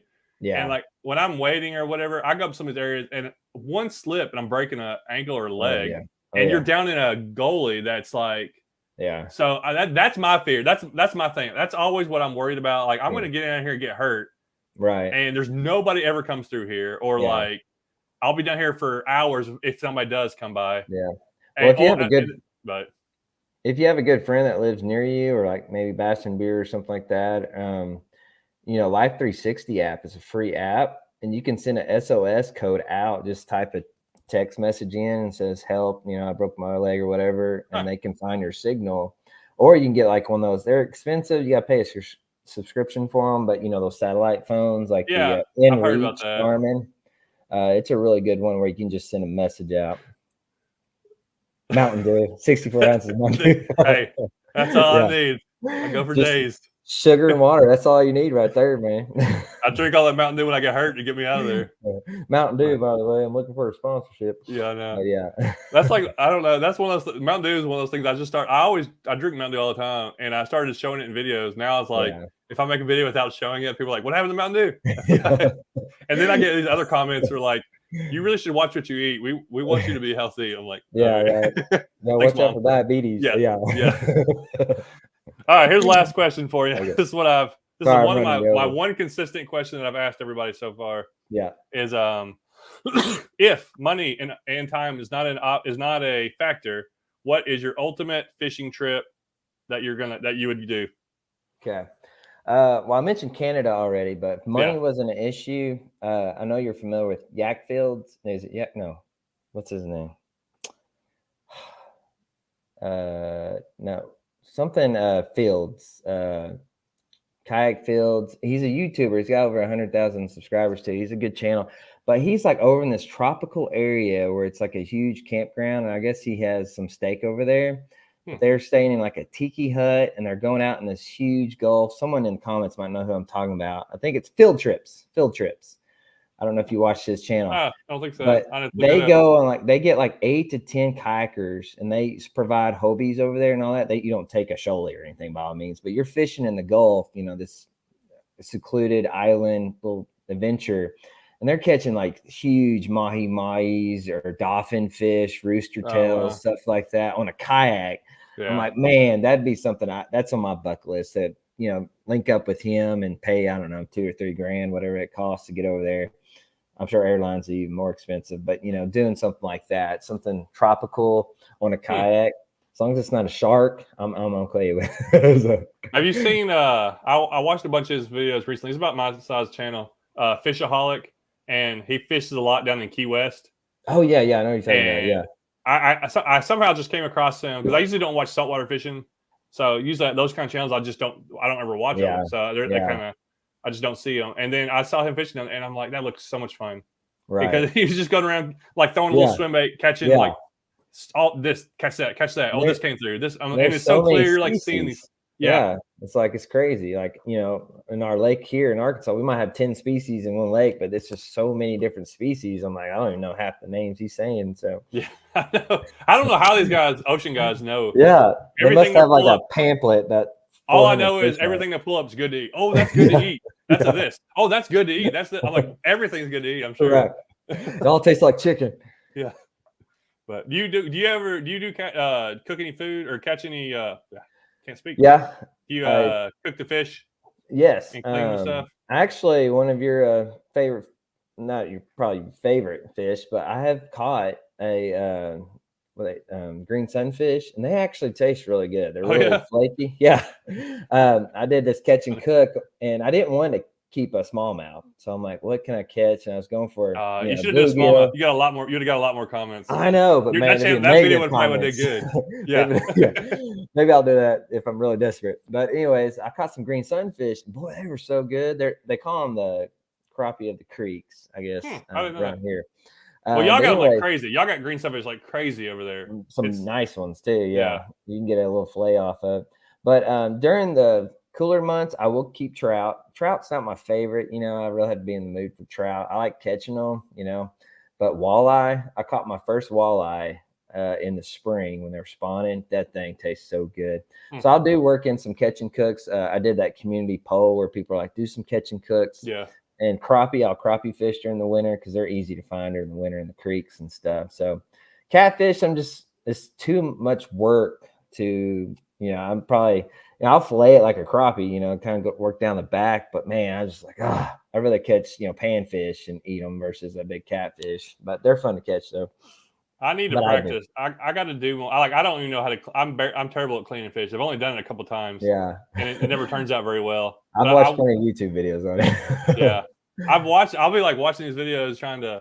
It's just it's something you got to do. I want to do some catch and cooks, but just to know how to do it, like just to cook my own food and stuff. The easiest way is just going down that back vertebrae, and just filleting it, just one side on each. That's probably the easiest, fastest way to do it, and less messy, I guess. But anyways, I got all kinds of fish that could do it. Like the spotted bass, like they want you to take those. Like I thought about doing like those, like because I'm keeping those I want. They don't have a limit on them. And then we got there's a couple places that got yellow perch up here, which that's some people's favorite. I've heard those fish. are really good. Yeah, yellow perch. Yeah. And of course, I don't know. I go down there and fish with my buddy Blake in South Georgia, and they keep all the largemouth they catch to the creek. They keep like they eat them. It's like and they eat a lot of red breast. Y'all don't have red breast out your way, but no, we got bluegill. But I got a friend like that. He'll keep these 5-6 pound largemouth. Cringing, but people do that. So yeah, I would do it. Like I think by now, I think sometimes you need to do it just to like. Some people get too uptight about it, like. Yeah. Plus, there's a mortality rate where a lot of fish that you catch do die. They're gonna die pretty quick. And fish die anyways. And it's, you keeping 2 fish out of a river that has 1 million doesn't mean anything. No. It's not like you're doing. It's not like you're some of these guys. Like there's a guy that cleaned out this creek that I fished. Like I saw him. This is back when I was doing hitting in air. I was driving down the road. He comes out of this little bitty creek that I fished.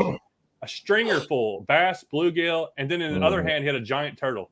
This is a hillbilly guy here. He comes out. I'm like, who caught all my fish? But my thing is, I've had 5, 6 pound, 7 pound fish that my friends caught, but they don't taste as good. I prefer the 12 to 14 because they taste better. They're younger, they're more tender per se. And that's my reason. It's not because that's a massive fish. Like you said, they will. They need to thin out too, but man, they just don't taste as good like the smaller ones do, the legal smaller ones. I did catch a 14-inch smallmouth on a creek here in Arkansas. They have to be 14 inches or bigger to keep. Okay. And I hate to say this, but that smallmouth bass, I don't know if anybody in the comments below ever had one. They taste really good. That's what I've heard. Yeah. They are so flaky. Of course, the freshwater fish, they're in the current the whole time. They're not like gross tasting. They're not in the mud or whatever. Oh, yeah. They actually taste really good.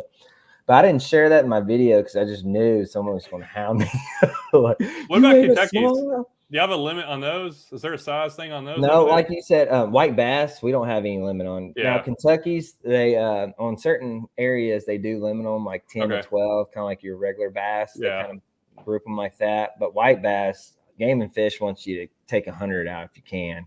That was at least the rule last year. Walleye, there's only 5. It might change this year even. But anyways, I did a catch and cook on Cadron before you came. And I caught a yellow bass. But the problem is, and a lot of people might know, when the creeks get so shallow and the water's stagnant and stuff, and then you got the birds coming in and snails and all that, they'll get these yellow grubs in them. Like I ate that Kentucky last year, and I had to cut out these yellow grubs. You know, it's a parasite, and I went ahead and did it because I was like, well, I done killed this fish. I don't want to waste it morally, you know. And I went ahead and ate it, and I just cut them out, cut around them and stuff. And I got back and I researched. I was worried. I was like, I'm about to have a worm in my gut. You know, what am I going to do? They said it's safe to do as long as you cook it, get it in an appropriate temperature, cut them out. They're fine. But I was like, this is so gross. So after that catch and cook, I've never caught a Kentucky and kept it out of that creek again because the yellow grub is such an issue. The snails and the birds and the whole, you know, circle of life there. That's wild. I got a last question for you, and we've been on here an hour and a half. Yeah, I'm sorry, man. No, it's been good. Like I hope people are enjoying it because they're probably tuning out. A lot of information. We covered a lot of stuff and a lot of good information about, especially about mainly kayaking and you know, fishing and stuff like that. But I want to start doing this is me just asking questions for myself. I want to start doing, like I said, more of the camping stuff. Yeah. Do you get more views on your camping videos over a regular video, or do you see any difference? I'm just kind of curious about that. Yes, I've actually did a community poll several times, and they keep wanting kayak camping. It's like huge. Everybody wants to see kayak camping trips, and I do notice a trend. And you know, I've talked to you before about posting certain times a week. Basically, when I don't have a specific time I post, I just throw them up when I'm done. You know. But my camping videos, if you look through, I just posted these 2 new ones. They'll take a little bit to build up, but they're all like over 1,000 views, you know. And some of these, there's this one video I put so much work and effort into and all that. I made 2 custom Whopper ploppers, one Spider-Man, one Venom. And it probably sounds stupid now I talk about it. So, no one's ever done it. Super original idea. I didn't see it on YouTube anywhere. And I spent hours. I ordered these online, you know, across few states, and I did the video, caught some epic fish and stuff, and got like 200 views. And so I just went down, did a kayak camping trip, you know, shot a few little clips here and there, and it got over 1,000 views within, you know, 4 days. I'm like, what the, you know? Yeah, should just went to Walmart and picked up a lure and said, yeah, got the store from Walmart, and I fished with it. I'm like, so, you know, kayak camping is definitely trending on my channel. And that's what they've been wanting to see. It's just hard having a, you know, of course, a full-time job, which you knew when you started out, having a full-time job and working camping trips in. I can always go out on a Friday, but to work a Friday, Saturday thing, it just makes it more challenging. But my goal going forward is do at least one once a month if I can work it out for sure, at least one every quarter. But yeah, kayak camping is definitely, there's that one guy that's really good at B-roll. Like he don't fish. It's like Gatewood something. I can't remember his name, but man, he'll post a video like once a month, and it's just him kayak camping, and he'll get like 40,000. Is it a long video? Is it? Yeah, they range from like 15 to 25 minutes, somewhere in there. But I've been coming across some people, and they're putting out like hour-long videos, but like super high quality. Yeah, and like they're getting drone footage and all this stuff. And he got, as soon as he posted, he's got like 40,000 views already on it, you know, and he only posts like once a month. That's all he's posting. So, but anyways, that might be the thing. But yeah, I think if you definitely get in the kayak camping thing, you'll definitely get a lot of views for sure. I got so many more comments in that one where I did that camping with the fire and everything. I got like double the comments, and I noticed it's something I've been thinking about and been wanting to do. I've kind of been waiting for the weather to cool down, and the bugs to go away. But I did that, and I added some, you know, I wanted to show like, just because I've gotten people to say that before, like I want to see more of you doing like other stuff rather than just the fishing. Like they want to see what all's going on. Yeah. And so I'm trying to make my videos longer. Yeah. I want to include more as long as things are happening, but they don't have to be at a super fast pace where it's like catch. Breaking it up with stuff. Some people want to sit there and enjoy the whole thing. Some people are only going to watch a little bit. Like it depends on what mood I'm in. Some videos I'm sitting here and like skip. And then some videos I watch the whole thing. So it's hard to go by what you want to do. But I've been hearing from other people. I actually talked to my dentist yesterday. she remembered I talked to her last time, and she's like, "You still making videos?" And we talked about, she watches these videos of people.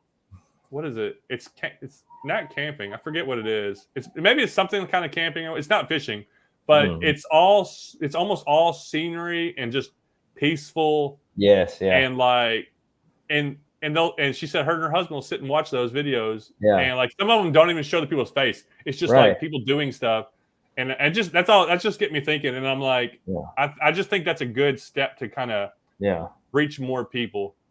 And there's like this famous guy, he's got millions of subscribers over in Australia. I can't remember his channel name, but all it is camping sounds. Like he don't even talk. He puts these little captions on the bottom. I think that's what they were one of the ones they were talking about. They said it's like raining on his tent, and he's capturing that. So like that, it's huge. People just like to hear that sound, you know, the noises and stuff. So my last 2 videos, I kind of did more of that. Where, for example, I was making a fire and I was throwing dried driftwood on top of that sound clinging and stuff. I was kind of incorporate more in that. But anyways, sorry, man, I keep rambling, but no, that's cool. That was one of the things that's why I wanted to get you on, because I really was curious about that. And and you do that really well. Like, and your scenery is beautiful through there. But I like you were talking about your camera. I think that would make a big difference. Yeah, just I mean, even and I know it's expensive, and I know it's I know how I don't even want to buy another camera, and this is all I do, and I don't want to spend money on stuff. It's hard. It's like my YouTube checks, it range like on average 100 a month. You know, you're like, especially when I do that, it might increase. I'm not even paying for myself. Like my laptop, I need to upgrade it, but you know, it would make. But you know, everything I shoot in is like 1080. But if I just go up to 2K or something, it would make a huge difference on a better camera. And I do need to invest in that for sure. But I still upload in 1080. A lot of guys I know are starting to do 4K. I don't think my laptop could do a 4K. I don't think I'd be able to edit. No, it's just so much memory card too. SD cards just fills up. And fast. if you like, I got an iPhone 12 Pro, which now they got the 14 out or whatever. But like, if I get my camera, my iPhone, and I hold it real steady and I take a good shot, it's really good. But if I'm shaking or if I'm moving, I'm not getting that high quality video that I want. That's where I do want to. Like, I have I got this camera here, and then it's a good vlogging camera there. It works for certain things, and then some things it's not. So you get to the point where you have too much stuff almost sometimes. It's hard to like, you're grabbing this to do this, grabbing this to do this. Right. Because I take 3 cameras each trip, and it's just you got to compile that, but and just move it all over in your laptop. It just takes up so much space. I did the other day. I used my GoPro and set it up overnight when I was camping. Try to get a time lapse of the stars moving. I love those shots. I was so excited. I was like, oh, this is gonna be awesome. I'm gonna incorporate that. And I get back home, and it was just black. Like, I was like, what did I do wrong here? I wasted all that battery life all overnight, and all that space was like, it was just black screen. I'm like, oh. Sometimes you gotta try. You gotta just do things. Like, do you watch Bama Bass? Have you been watching the pond build? Yeah, he's got the pond build. Yeah. Dude, he's killing it with that pond build. But he doesn't like. That's another YouTuber. I love how he never has a camera in his face talking to it. No. But you can't look away. You're glued to what he's showing, and everything is super clear. He zooms in. He's got all these different things, and I'm thinking about like the patience it takes to do some of those shots. If you were watching behind the scenes, it'd probably be like, wow, that's a lot more effort than I thought. It looks like it's effortless what he's doing. It takes. I see Tyler commented. He's that friend from Tennessee I go camping with, and he's got an awesome creek over there. You need to go with him sometime. I can't tell you the name over live, but anyways, he said night mode, and it's funny because I came back home, watched a YouTube video. Like, what did I do wrong? Because I know people use their GoPros for a time lapse. It's like, night mode. I was like, I messed up. Is there a setting in there? How do you know that? Yeah, and then this guy was telling me you got to change a few numbers out, like to put it in a certain frame rate and all this stuff. But you can change it where you save it in your GoPro. So when you do a time lapse, it's already set. But there is some settings from your GoPro you can use it for those time lapses. But yes, thanks, Tyler. Anyways, I changed the one of them that I carry on my kayak, the one that I put behind me. Your rear, and it's the one I wear on my chest whenever I do a chest. I changed the settings in it to make because it was making everything dark looking. Like, Oh yeah. it just didn't look right. Like, I didn't like the way it looked. And I went Yeah. on there and watched like a bunch of videos, and I changed a bunch of settings, like white balance and bit rate. I don't know, all these different Yeah. things. All this And manual it made settings, yeah. everything look more colorful. Oh So wow. it Awesome. like brings the color back to Yeah. it. More vibrant. And I do a lot of stuff in dark areas. Like, I'm in Yeah. shaded a lot. And That's where the sometimes if fish you're are, is in the shady, shade. Yeah. yeah, you'll be going down some of these shady creeks, and it's dark in there. Yeah. And the GoPros can only do so much, Right. but sometimes it doesn't look right. But I finally got Yeah. it set where I'm happy with it. Yeah. I'm still learning some tricks. I did an intro the other day for my Shuttle walkthrough, and I did a little fishing that morning, and then I did my walkthrough when I got home because I was exploring a new area. And I was the sun was rising, but it was dark. I mean, you could barely see my face. I was like, oh, that's so embarrassing. Like, such a rookie mistake, but I should know better by now. But, there's things like that I just constantly have to think about and turn, which, you're a master at it. But I just got to do better on, filming for sure. Yeah. I don't know. That's what's funny is, like, you can have all the equipment you want. Yeah. And then there's a guy that's doing everything on a phone. Yeah. And he's killing it. And you're like, Yeah. how is it? It's just how you do things sometimes. Right. Like, better equipment helps, but sometimes it's just, yeah. It's I don't know. That's why there's a million different ways to do a successful video. It's not, you don't have to be all one way or whatever. But all right, we're gonna end this, guys. Sorry, I appreciate you. We got a lot of people watching, and I appreciate you coming on. I got some pretty good videos coming out. I already got them edited. My one coming out tomorrow is from fishing a river where I caught some decent spotted bass. It was I forgot to get some more scenery shots. I took a guy with me, and I didn't focus on getting some more scenery. I'm like, man, I wish I had some more scenery. But it still turned out to be good. And then I got a couple other ones of the year. I got a state tournament coming up in a couple weeks. That's going to be really big. I'll be going to a new body of water. So I got a bunch of stuff coming up. If you don't know who this guy is, Itching to Fish, you can check him out on YouTube. He's in Arkansas over there. Fishes beautiful waterways, does some camping and fishing, catches a lot of topwater. He's always catching topwater fish. So if I got there this time of year. I've done really good this year. I don't usually do good at topwater. I've had some really good topwater days. Your buzzbait catches here lately has been epic, man. Like some big fish in that tournament, even. So and I usually I'm not gonna trust a topwater in the tournament most of the time, but they've been hammering it. But I've tried to do some creek topwater. Like I did it this year where I normally, and it was terrible. So like my smaller streams, they wouldn't hit topwater near as good as like the rivers, but that's how different bodies of water get affected differently. Right, it's crazy. But anyways, I appreciate it. Eric, hold on a second, and I'm gonna sign off. I'll get everybody else out of here. Thanks for watching.